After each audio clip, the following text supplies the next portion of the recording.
Jammu and Kashmir में औरंगजेब कश्मीरी पंडितों के साथ बहुत ही बुरी तरीके से अत्याचार कर रहा था। वहाँ की बहुत ही बड़ी आबादी हिंदू थी और उसी आबादी को बहुत ही बड़े लेवल पे उनका धर्म परिवर्तन करवाने की कोशिश की जा रही थी औरंगजेब के द्वारा। तो इसलिए कश्मीरी पंडित गुरु तेग बहादुर सिंह के पास आते हैं और बोलते हैं कि हमें बचाओ औरंगजेब की इस अत्याचार से।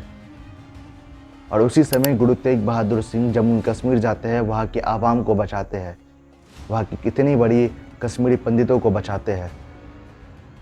लेकिन कुछ ही समय के बाद औरंगजेब के द्वारा उसे बंधक बना दिया जाता है और दिल्ली में लिया जाता है। और कुछ ही समय के बाद बोला जाता है, औरंगजेब बोलता है गुरु तेग बहादुर सिंह से कि तुम इस्लाम में कन्वर्ट हो जाओ, हम तुम्हारी जान को बख्श देंगे।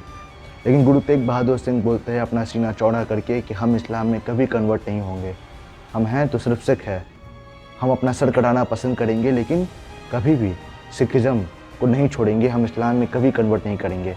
और उसी समय गुरु तेग बहादुर सिंह का सर कलम करवा दिया जाता है औरंगजेब के द्वारा। और उसी समय गुरु तेग बहादुर सिंह के 4 बेटे थे, अजीत सिंह, जोरावर सिंह, जुजहर सिंह और फतेह सिंह।